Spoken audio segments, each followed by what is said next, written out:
Welcome back to Have You Heard, the social media podcast by us here at The Social Shepherd. My name is Zoe. I'm one of the co-founders and the CEO here. And today I'm joined by... Hi guys, I'm Jack, the other co-founder to Zoe as well. So today our podcast isn't actually really about social media, but it is about our social media agency. Mm-hmm. And it's actually the first podcast back in a little while. We have been doing this podcast for a couple of years now. And we went on a little bit of a hiatus. We had a lot going on and we wanted to change up the format and have been doing quite a lot of work on our own brand and our positioning as an agency. And, you know, whilst that's not necessarily all gone out or is publicly facing at the minute, I think we miss doing the podcast. Oh yeah, no, it's good. It's good to just come on, chat, get into the weeds of bits that we've been up to, but also what's going on in the industry as well. Yeah, agree. And there's so many conversations that go on within this building, across our hubs, across the UK and the States, that I think, you know, hopefully is really valuable to those that listen to it. But for today, we are going to be talking about what we've done this calendar year. So it feels like a really good time for us just to think about what we've done this year, what we're trying to focus on, what we found hard, what we've excelled at. It's our 6th year in business, actually, as of September this year. As of September. And it's our first year of business in the US. So for 1 year as of, is it the 4th or something like that? I want to say something like that. So it's been quite a big year. I think, you know, it would be the agency landscape or marketing industry in general in the UK has been a bit of a funny one this year. Yeah, I think a lot of that's come down to the economy, to elections going on, uncertainty, you know, around what's going on, budgets maybe being tighter, decisions being slower as well. The decisions being slower has been a huge one. And we've really seen it in the types of businesses that we're speaking to. Like, we've had quite a lot of large heritage household name brands come to us, pitch, and we've ended up winning it. But that has taken quite a long time. You know, they've maybe had budgets, they've maybe had to go through internal restructures, or they've had to have budget conversations, and that's taken a significantly longer period of time to get sign off. You know, they'll go, okay, you've won the pitch, but we've got to now go and have more conversations that we didn't anticipate to have internally. So that has taken a bit longer. And we've had some looking at it as well, where they've come to maybe with a brief and then it goes cold, or halfway through they go, actually, we've changed our mind. The budget isn't there anymore as well. So there's been lots of circumstances of different situations, I think. Yeah, so I think in general, like we've had a good year as an agency. I think we're, you know, the team's pretty resilient, to be honest, and we deliver good work. So I think that kind of speaks for itself. Yeah. We had a really high sort of client retention as well, but I do think it has been more challenging than we've seen before. Mm-hmm. And I think, you know, as growing as an agency, we kind of, like, our growth was a bit crazy in the first couple of years, and we really only had people employed for like 4.5 years at this point.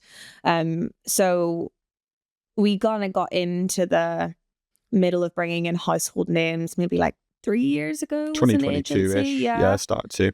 Yeah, in that year, I think we were like 180% growth or something. And then the year before that, 22-23, it was around 60% growth. And then as of this last year, 23-24.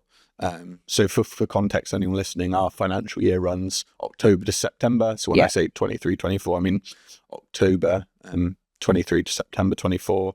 This last year, as a total between UK and US as a collective, we grew 30% year on year. So we're definitely, and I think a lot of that has come from the US because it started, like you said, a year ago, whereas the UK's remained a bit more flat. But I think we're coming out the other side of that now. We're sort of going into the new year anticipating growth. But outside of those sort of growth metrics, I guess, what have you been proud of? You know, London or? Yeah, I mean, I think so we did a lot. So in this year, we opened our London hub. We started hiring more team members in the US. We won Best Large Social Agency for the second year in a row, which we didn't realize we'd won until about halfway through the next day. Like you mentioned, we've grown about 30% year on year in terms of revenue. But I think what I'm really proud of, I'm going to sound like Kylie Jenner whenever I say that. It's been the year of like learning and, no, but it actually has, like, I think as leaders and, you know, like this is the first time we've owned an agency, and I think we've learned a lot more about our industry being involved in those conversations with bigger agencies, with people that have done this for 20, 30 years. And I think we've got a really good plan in place now as to like what the vision of TSS looks like and the areas of investment that we're putting into for the team, you know, in terms of like their leadership training, and also just investing more in our industry. So I think I'm proud of how resilient we've been this year. And I don't want it to come across as we're like, oh, woe is us, like this year has been so hard, because okay, yes, it has been hard, but every single year comes with its challenges. And I you know, I think that's just, we know that now. It's never plain sailing. No, exactly. It's not. I'm just excited. And I think like, what are you excited about? I'm excited for like our new agency sort of positioning to come on, like our look and feel. And I'm excited to make those investments that we've been wanting to make for ages, but we've always been sometimes criticized for this as well, quite reserved with how we spent our cash, because we've always taken our responsibilities as employers, and still do, just to clarify, very, very seriously. So we've been working very hard to build up that cash reserve in the bank. And now we're at a point where we can, and we've also got the senior leadership team around us to be able to help us focus in those areas, but we can invest in certain things and also like just create more like infrastructures and technology that the industry needs, that we've identified that there's gaps and holes in. That's what makes me really excited. Is kind of being like a positive and innovative force within our industry. I know that's how your role is going to continue shaping as sort of the leader of the Social Shepherd, is that innovation piece. I think that's going to be really important continuously as we continue to grow. Like, you know, the competition that we're up against gets steeper and steeper and steeper. We have to be one step ahead, or, you know, being agile in our own unique way, and creating frameworks that really showcase how we do things and why it's a great route to work with. I think that's the thing as well, is that like we as an agency now are getting to a point where, you know, traditionally agencies invest where they're selling. So if you're selling a lot of TikTok, Instagram strategies, or whatever it is that you're doing, you're going to have most of your experience on those two platforms. Where we want to take the agency is that even if it isn't somewhere clients are investing, we're building up experience and specialism in different areas so that we can prove the point to clients that it's worth investing in it. So it gets us to a point where we can become more of like an incubator for knowledge and test and trial within the industry, without that being reliant on where clients are investing in. So I think that's really where I want to take the agency. Yeah. And there's so much more, like, obviously, as everyone knows, we focus on social, and that is who we are, what we do. But there's only so many aspects of social still that we've uncovered and looking to uncover and really develop within the team as well. So agree. But I'm going to ask you the question back. Yeah. What are you proud of this year, and what are you excited for? Proud of how, you know, like you said, the resilience, the UK team, and I think it's still growing. Like I said, it's not that it's shrunk by any means, but we're still growing as a business. But it has been more challenging when I think we've shown really good resilience. The team have, you know, joined as a part of that journey and really been there with us. The US team, obviously amazing to see 8 people there. Obviously a year ago it was sort of 2-3 people as it first started out. Now 8. It feels like we've got a really great little team there now as well. And it feels like it's a nice little collective of people. It's funny, isn't it, though? Because it's like, got the US team, and like we've been through that stage with the UK team, and I feel like all of them, they're like, oh my god, we can't wait to get to the size of the UK team, and I'm like, no, like stay, enjoy this like small team bubble, like, and because I think when we did it with the UK, it went so quickly, and I think it's like so lovely that you don't normally get the opportunity to go back and do something again, and now we're kind of getting to do it with the US team. Maybe we'll keep chasing it forever. I don't know. And I think what I'm really excited by now is, like you said, that agency positioning piece. We haven't really announced it fully to everyone or anyone yet, but I think there's lots we can do in terms of developing our own brand, our own voice, how we differentiate, how we talk about our methodology and process and approach. It's not just talking about it though. It's like doing it, like kind of being more like transparent about why we think in a certain way, and you know, the bugbears that we see from the industry and what our solutions are for those. And outside of that, other factors, I guess, what I'm excited about, leadership training, management training, developing our creative offering. I feel like we've come on leaps and bounds across the new, this whole year, and it's been really exciting, the team that we've brought on to do that, but developing that further and really creating a team around that. That is something to talk about though, is that like, oh my goodness, how it is the most hardest thing to do is to find creatives that understand social. Yes. Like so hard. I'm going to be fully transparent, and we said this, like, it's taken us a good few years to get it right. And, you know, where we haven't had it, we've been very reliant on the specialism. So our organic team and our paid team to help flourish that, and myself in some areas. But it is so difficult. Like we interviewed a lot of people for our creative director role. And we've made some wrong hires in the past in that role as well. But finding people that are happy to work in social and don't see it as a constraint. Social's a fun place. Like, I think, and it's the leading place. Yeah, exactly. Traditional, creatives need to realize that social is the number one channel and route to mass marketing your brand now. Like, we would have people come in that had been like really like high up roles at brand and agency side, and would come in and they would come up with ideas, and it'd be like a day in the life. Our social execs would come up with that. Like, that is not the work that I expect from a creative director. And I think, you've got Mel now, who actually very oddly came through as a freelancer on a project, and then interviewed and had those out of the box ideas that we wanted to see. And it's a tough gig though, being a creative director, I guess, because you are, there is an operational expectation on you as well, and a line management expectation. But yeah, that's hard to find. It's tough. Hard. Tough role. And I guess other than that, I was looking back at, some people know us for our SEO as well, in a weird way that we don't do ourselves, but maybe founders, your pride and joy, have signed up to our newsletter, that then maybe see this podcast as well. We distribute it, signed up to that. But the last year we had 700,000 unique visitors from search, and we're working with Maria. I'm sure we can get to 1 million plus in 2025. That's definitely the goal. So I'm excited to do that. There's lots of opportunities for us to continue growing that out.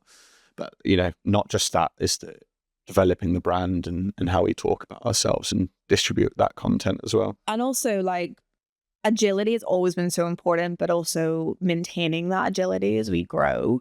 I think we would need to inject maybe like an additional 5% of that back into the business, because social is moving so quickly. Like, we could have TikTok today, it could be gone tomorrow in the States, for example. And how are we prepping our clients for that? So I think that's super important. And it's like just maintaining that entrepreneurial spirit, not just me and you, but for everyone throughout the business. Think like an entrepreneur, and how you would treat this as if it was your own business, and act with speed, but care and thought, but believe in your gut as well, and go with it, and own that as well. And like, don't be afraid to have those challenging conversations, particularly with clients, because clients really, I have found, appreciate it when you turn around and say, fully transparent, I don't think we're approaching this in the right way. If this is what you want to go with, then fine, like, you have the final say. But I always say, like, we wouldn't be doing our jobs if we didn't take a pause for a moment and say, are we really approaching this in the right place? And a common thing that happens is, like, ideas can become really watered down and like convoluted once you go through like rounds of amends, and it goes to legal if it's a brand of that nature and stuff. And like, taking that moment and going, like, if we look at what this idea was, what it's become, and the brief, they're not matching, and something has to compromise here. Like, you loved this idea whenever it was pitched. What can we bring back into it? Because otherwise it's just going to flop, and it's just not going to work. And I think, our senior team are very comfortable and have those conversations with clients all the time, but I really want to encourage that thinking to come from everyone throughout. Definitely.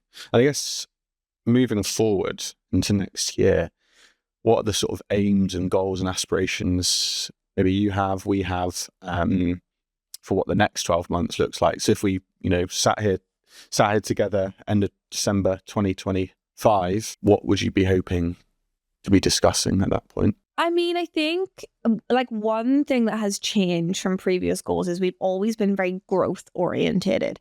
And I'm not saying we're not growth orientated, like we will still grow moving into 2025. And I think the US is a huge growth opportunity just because it's a smaller team there. So the growth potential is higher. I think for me, I would be happy if we stayed the same size that we are in the UK, but really refined in our offering, like, really focused on that and helped innovate within the space.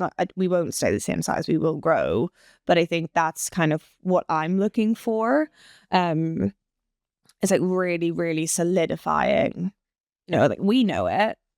Clients know it. Do everyone else know it? That like we really, like we are the social experts that you should be working with realistically, and making sure that the team feel confident in that and speaking with the agency. Yeah. I think there's and then the other thing is process. We can't ever go a year without talking about that. Like processes continually have to evolve. We've made a investment this year in a fractional ops director who's been just working through and creating SOPs, sorting out our project management tools, automating a lot of stuff. She should have that sorted soon, but that's not going to be like a one and done. That's going to be an ongoing thing. Yeah, and it impacts not just the UK, but US and the whole business, which is really exciting to be able to bring something like that in to sort of support us on that. I think globally, though, we'll probably be sat somewhere between a team of 90 to 100 across the globe. You think that's another 30? Yeah, I think so. 30, 35 people. I think it's possible. I do think it's possible. Okay. Ambitious, I do think that is possible, especially as we look to really, like I said, solidify what we do, maintain like a high utilization of our team, and how we work with clients, but always having that space available to bring on new clients. I think that I'd love to be able to say that. I think it's a good ambition to have, and I guess with the types of pitches that we're now working on, obviously one thing that was being discussed is like the global side, getting pitches that want to work with us in the UK and Europe. We've got like 3 of those going on at the minute as well. And it's like quite exciting. The operating costs of a US business are higher. Our hubs are New York and Miami. They are not cheap places. And obviously as we grow out there, we probably will start expanding to more middle America and areas where it might be slightly more cost effective. However, salaries are significantly higher out there still, particularly in the New York area, but kind of just generally across the board. It's just a more expensive place.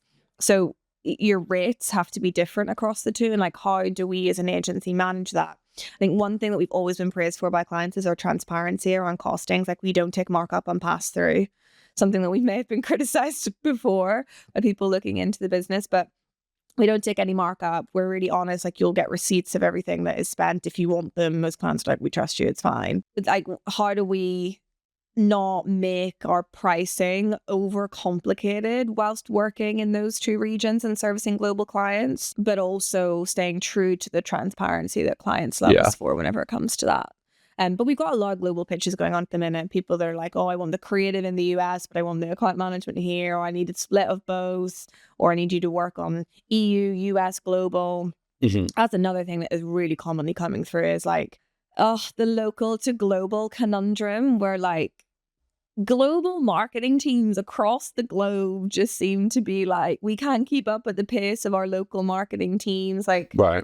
And if I'm honest, it kind of... Well, lots of people fighting for the attention of the global social channel, right? Is that what you mean? No, I think more so that the local channels tend to be doing better than the global channels from a performance perspective. Right, okay. And the global teams are struggling to understand what their value and purpose is in that mix. And there is value in having global channels for the majority of brands, but I personally think the biggest opportunity that's being missed there is like sharing communities, and there's just like, stop cross-posting. I hate it with every bone in my soul. Like, have more of a consolidated approach to it.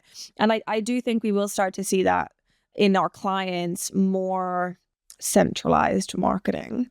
At the minute, you tend to have like a team that works on your European social, a team that works on your American social, and then a separate team that does your global social. And they kind of try and direct these two, but they don't have the authority to be able to do that. I actually do think that you will end up having like global heads of social, and then you have like your leaders on all of your territories reporting directly into those. I think at the minute, the way the marketing teams have traditionally been set up does not aid efficiencies, agilities, or even just purposeful thinking about what you're doing on those platforms, global to local. So I think we will sort of start to see those structures get torn up. And we've done quite a lot of work with clients recently where they've come to us and been like, we're not set up for success in this area. You know, social's gone from being a one-person job, having a copywriter, designer, videographer, whereas, you know, to have a concrete social strategy, if we're talking about organic paid and the holistic strategy behind it, you're talking about an internal team of like a minimum of 8 to 10 people per region. So I think that, you know, we've expanded in the US. Didn't even count paid you could have. Well, exactly. Like, we've expanded. So I think that then enables us to be better placed to be able to support Western. And then oddly, we've actually ended up doing quite a lot of work, not marketing to Asia, but working with Asian brands that are kind of wanting to go the other way. So we're actually starting to do some work with a consultant out there just to kind of understand a bit more about the Asian market. And not necessarily saying that we're going to start playing in that market, but I think there seems to be a lot of them kind of coming over me like, we want a piece of the Western pie type of thing. How can we do that? And we equally need to understand the differences in their market either. I've gone on a complete tangent. I'm so sorry. Maybe that can be an aim, Zoe, flying out there to Asia this coming next year. Maybe, and run we'll some see. events. I mean, the team did do Japan this year. year. They went and shot out in Japan, which was really exciting. I think that's like the fun part of the job, is like giving the team opportunities. Yeah. That's the best thing. And they're so appreciative of the opportunities as well. So I think we've got to keep supplying. Yeah, exactly. Any more from your side in terms of this year or next year? I mean, I guess, you know, there's been a lot. We've continued to professionalize, which is such a boring word, right? But it's needed. You know, how do you pronounce ISO 2? You just say 27,001. 27,001. Yeah. Okay. So we've been working through that. Brought a new benefits scheme on for the team in the UK, and we're working on the US shortly. Yeah. With Bupa. Yeah. They get lots of free Costa coffee. That's not Bupa. Oh, that's Perkbox. That's Perkbox. Yes. No, you're right. That'd be odd if Bupa was giving them coffee. Bupa is me going to the dentist today, which I did, and then getting claiming money back. It back. Yeah. No, true.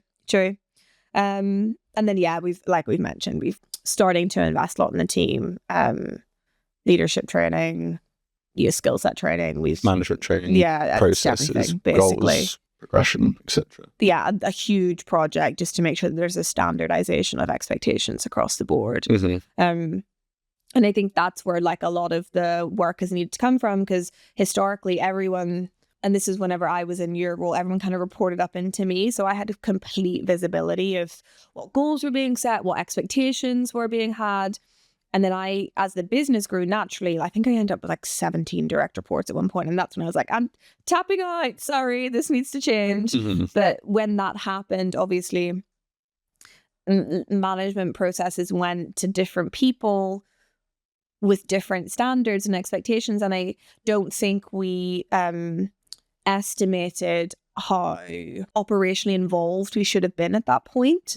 And you've worked through a huge project that Kelly has led and kind of done this year, called Unity, with an EWE, the front. Classic. Not a U. It's Kelly for that one. But yeah, there's been a lot of work to get us to that point, and just kind of aiming for where we want to be. Yeah, I think you've always got to run before you've got there. You've got to get to the place before you're there, and always aim towards that and set yourself up for the best possible outcome, and set a goal, have a business strategy, whatever that may be. If you're an agency owner or anyone, have something that you're aiming towards, and what are the steps to get you there. Because I think if you're running through it aimlessly, you kind of get lost, and then there's no clear reason as to why you're doing X, Y, or Z. So, but I think that was us for the first couple of years of the business. Like, we just grew, and everyone's like, "What are you gonna sell it? Or are you gonna merge? Or what are you gonna do?" And we were like,